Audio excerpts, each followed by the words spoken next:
you are joining us, you want to come to the screen, it's an interactive session. You can come up and add your own views, your own ideas, your own counsel, your own information, your own, so that everybody will get to know. It's an interactive session.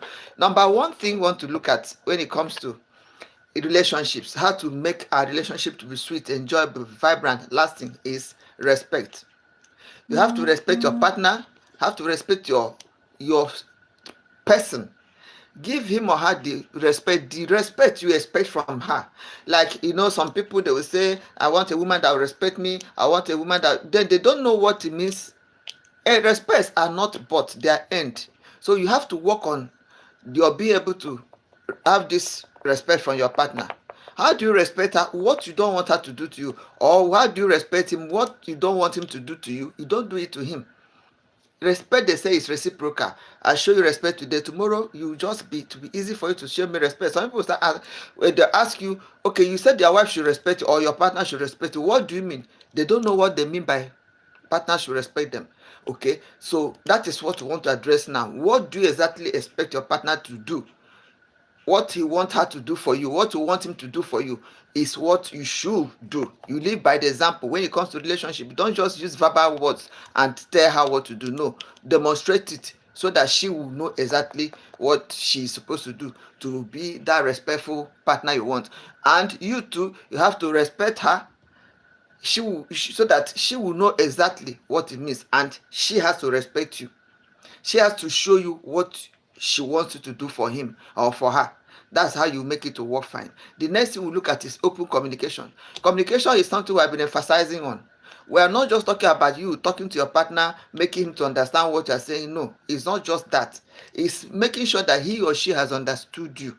That's part of communication, because communication is a two-way thing. If I talk to you and you don't understand me, I have not communicated. Or if you talk to me and I don't understand you, maybe you speak to me in a language I don't understand, of course you have spoken, you have communicated, but the communication is not complete. Or you say it codedly, you are ambiguous, you are not straightforward, you are not open. I'm not understanding what you are saying. That means I cannot say you have communicated. You cannot say you have communicated with me. I should be able to hear you, understand what you're saying, and possibly communication is not complete until there's a response. There's this encoding and decoding aspect of communication. You encode or you decode, you talk to the person will encode. That's receiving it. That's where the communication is complete. And this year we are talking about being able to actively listening to your partner. You should be able to listen actively. By actively listening to your partner, that is when you are sure you have been able to, conclude the listening skill. By actively listening, we mean you don't interfere when your partner is talking to you. You don't ask questions. You don't contribute. You don't make your own suggestions. You wait for him or her to finish whatever thing he or she is saying before you now concur or add your own, or ask questions or add your own opinion. That is when you be sure that you have actively listened to your partner. The next thing we want to talk about when it comes to this, be able to show these quality things, these 10 quality things that you must do in your relationship to make sure the relationship is strong, to make sure that you build the relationship is trust and loyalty. If you don't have trust for your partner, how will your relationship work out fine? You have to be able to trust him or her. She has to be able to trust you. And the way to build trust is by being open, being loyal. If I'm able to know that if I have issues, I know somebody I can call, and the person will be able to come to my aid, and that's you, and I call you, you don't come, you don't show me that support, how will I be able to trust you? How will I be able to trust you the following time? So that is why trust is very important. I should be able to hit my chest and say, oh, I know if everything fails, this thing will not fail. That is trust. And how do you make sure the trust is in place?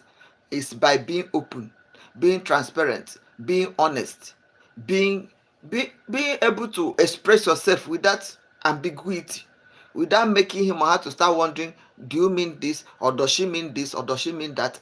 Let your communication be clear. Let whatever thing you're saying be what you're saying, so that the person that you are communicating to, the person you are relating with, will know exactly what to expect.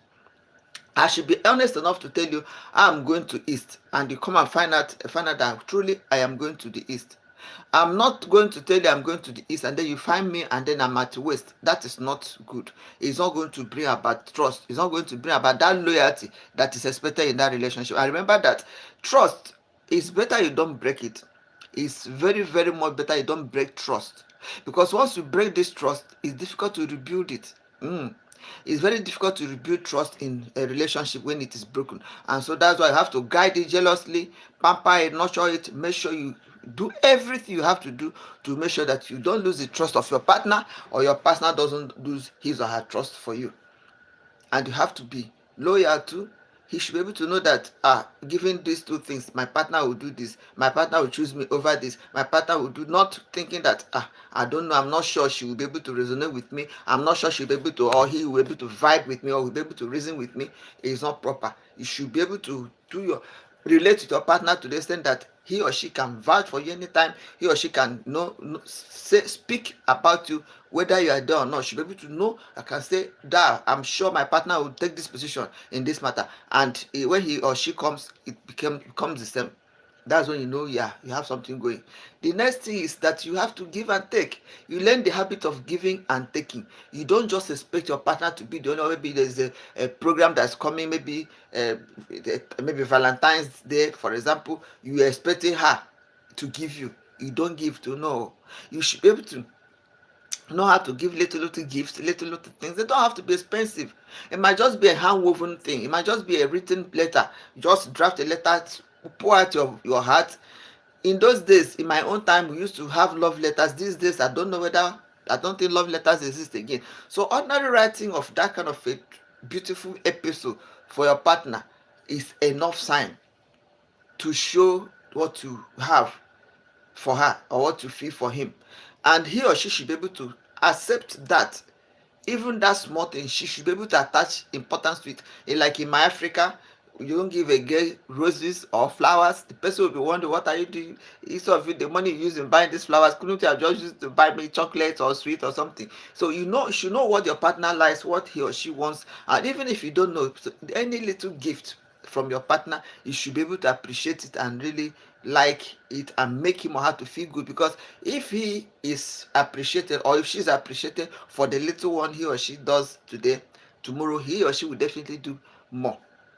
Okay, the next thing you must put in place in making sure that the relationship is perfect is you have to give yourself personal space and independence.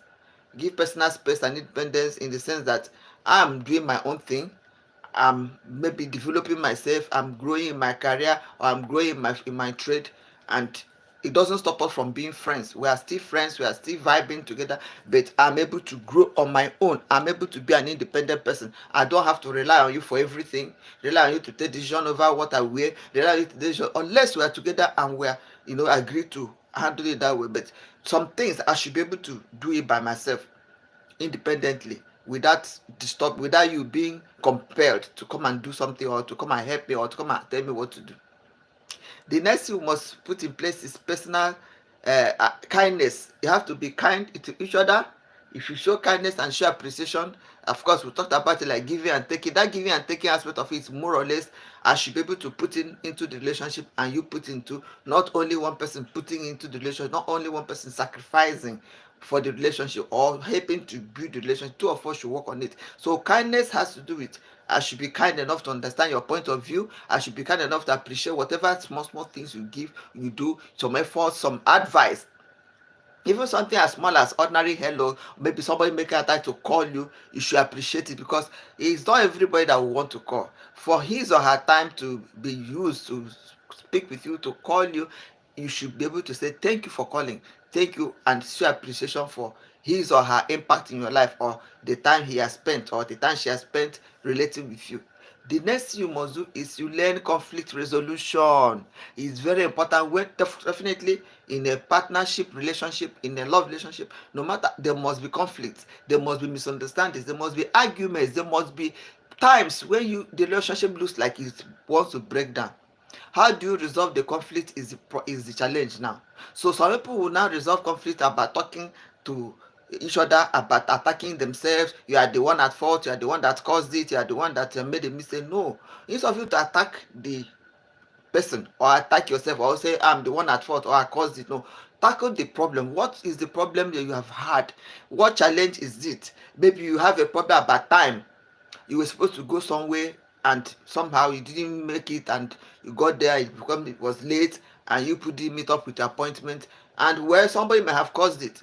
You didn't go and start attacking the person. You are the one that caused it. You're always late. You didn't prepare on time. No, you should rather check why was it so, what caused it. Why didn't she prepare on time? Why didn't he prepare on time? Why is it that people missed the target? Why is it that somebody people went there late? Find out what caused and find out how to solve that problem. For example, maybe she had to do her makeup and she didn't finish makeup on time and she wanted it to be top notch before going. It's understandable. So instead of you to tackle her that you should have wasted the time, you put start quarreling, you start saying, okay, this makeup that delayed you, what do we do so that next time you will not be delayed again by this makeup you're doing? Okay, did you start by 5 o'clock? Shouldn't you have started by 4:30? So that by 5 you are finished, or did we are you not good at it? Do we invite the services of somebody to come and do it for you, a professional who will do it quickly so that I will not miss this kind of an opportunity? So those are the ways to resolve conflicts. You tackle the issue, tackle the challenge, not the person, not the individual, not you, not me. We should look at why is that problem, why did it happen.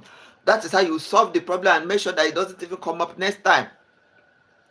Okay, the next thing we look at, one of the 10 things that you must do to make sure that your relationship is strong is you must be able to take into consideration the necessity of physical and emotional intimacy.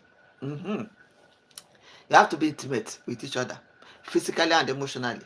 And this applies to my people who are in diaspora and their partners is far away from them. What do you do to make sure that you maintain this intimacy, physical and emotional? Okay, so that we are saying that you have to make a time so that, or if you play far away from each other, you can work on meeting at a level playground, a middle place. For example, people, if you are in UK and your partner is in Africa, or maybe he or she hasn't gotten the documents to be able to process to meet you or to come to visit, you can arrange to be meeting at maybe somewhere like Dubai that you can easily get the documents for, or you can meet in some other Ethiopia or any place where you can be meeting each other, talking to each other, fraternizing, bonding better. Or when it comes to the part of emotional intimacy, you should be able to understand, empathize with your partner, reason with him, feel for him, feel with him. If he says that he is not able to do a particular thing because he's not feeling too well, you should be able to empathically understand him. Okay, I understand, just take it easy. You don't go saying that, why won't you manage? You are feeling sick. Is that why you shouldn't know? You should be able to resonate with him or resonate with her, understand the fact that she is not feeling too well. And that is why she may not be able to deliver. So the next thing we look at is shared values. For a relationship to be strong, valid, lasting, is you have to have shared values. You have to be shared. You have to have shared goals, shared values. Your values, your goals, your expectations, your aspirations, your life dreams should be compatible with each other, even if they are not the same. They should be compatible. I should not be planning to become a Miss Nigeria in the next 5 years or in the next 2 years. I'm working towards becoming a Miss Nigeria, and my partner is working towards me to have made like 2 children by that time. There is no relationship between the two. They are not compatible at all. I'm looking forward to dieting, trimming myself down, going for things, doing things that make me to be trimmed, tucking in my tummy, helping myself to grow my skin, to groom, and somebody is there planning for me to be pregnant in the next 2 years, and I'm planning to be a Miss Nigeria or a Miss World in the next 2 years. There's no relationship between the two. It will not work. So that's why your dreams, for you to have a solid, strong relationship, you have to have your partner should have the same dreams with you, the same goals, the same aspirations, or at least they should be compatible with each other. Okay, I'm planning to relocate to Africa in the next 5 years, and my partner is even planning to move ahead to somewhere else. No, we should be able to agree on a united front. The next thing we must consider is you must be able to be forgiving. For your relationship to be sweet, enjoyable, vibrant, and lasting, you have to be having that forgiving spirit. Because whether you people offend each other, you are definitely bound to be annoying each other, offending each other. So, but the problem is your ability to forgive him or forgive her and move ahead. Should be able to forgive some excesses. Remember that you people are from two different backgrounds. He doesn't know you very well, you don't know her very well, and so there's bound to be some discrepancies there. There definitely will be some misunderstandings, some issues that you don't agree with. So, and maybe she may offend you knowingly or unknowingly, and when such a thing happens, will you be able to forgive and move on in the relationship, or you think that that relationship will end at that point? That is what you should put in place. You should be able to be patient as well. Patience does it all, because no relationship is built overnight. It takes a conscious effort. It takes two people sitting together working on it, and it might not be automatic.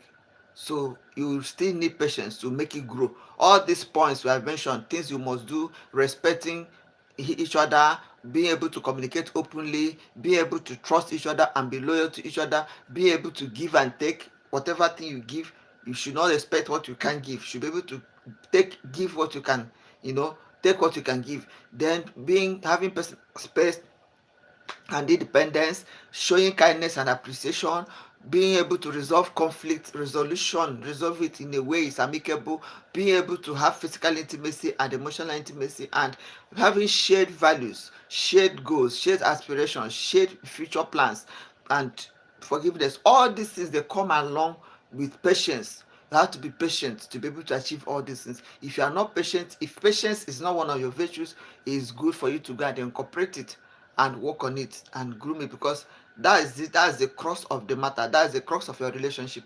Without patience, all these things we are saying, remember, relationships, as we say, does not happen overnight, does not happen automatically. It's a stage by stage thing. You're meeting a partner, even if you're meeting him offline, you still need to know her name, know his name, know what he does for a living, know where he lives, know his attitudes, know his manners, know his character, know his this, know so many things.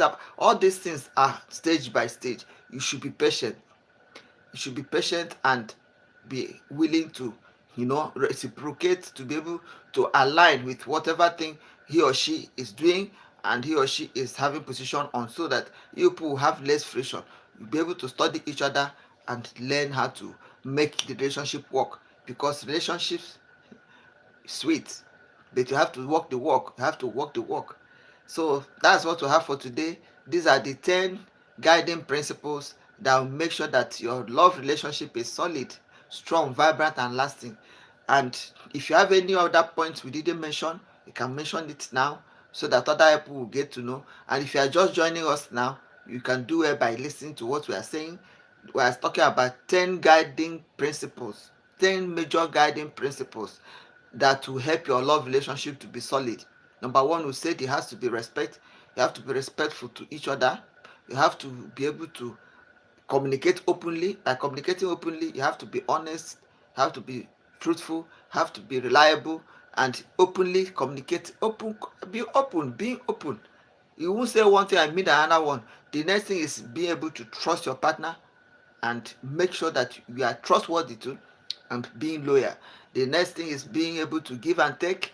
The next one is you having a personal space and independence. You too should have such spaces and independence. Be kind to each other and show appreciation. Physically be able to intimate. You should make room for you to be physically intimate and emotionally intimate. Those are the things that make relationship to be sweet. And you should have shared values and goals. Your expectations for tomorrow should be the same or compatible with your partner's own. You should be able to know how to resolve conflicts. Conflicts will definitely come in every relationship. There are bound to be conflicts, misunderstandings, cases whereby you need explanation, so you know how to resolve these conflicts without the relationship breaking down. The last but not the least is you have to be forgiving. Learn how to be able to forgive your partner, forgive, and then you of course have to be patient for all these things to work out fine, to play out well. You have to inculcate the habit of being patient. Patience in your attitude, patience in your talking, patience is in your expectations from him or her, patience all through. That is what is going to make the relationship to be okay. So, what do you think? What other points did we not mention? Please mention them at the comment section or come up to the screen. Let us know your own ideas, your own views about what you are talking about, so that we'll be able to make this relationship to be sweet enjoyable, vibrant, and lasting. So this is a platform where we come to talk about relationships. Come and talk about how to make a relationship to be sweet, enjoyable, vibrant, and lasting. Anytime we are alive, it's time for interaction. It's time for matchmaking. You can come up to the screen, tell us your name, your age, location, blood group, genotype, what you do for a living, describe the kind of a partner you want, drop all her or all his information at the comment section. We'll pick it up from there and work on it for you. Don't forget to describe the kind of a partner you want, the age range. We'll pick it up from there. Or you can drop all these things I said at the comment section. And after this live, or check it somewhere around the video, you will see a link that will take you straight to our community where we do matchmaking. It's a vibrant community where we create fun and make fun and have fun and help each other there to grow the relationship. So this is all that we have today. Thank you for your being there. Thank you for your presence. Thank you for your doggedness. See you next time with another exciting edition about relationships and how to make a relationship to be wow. Bye.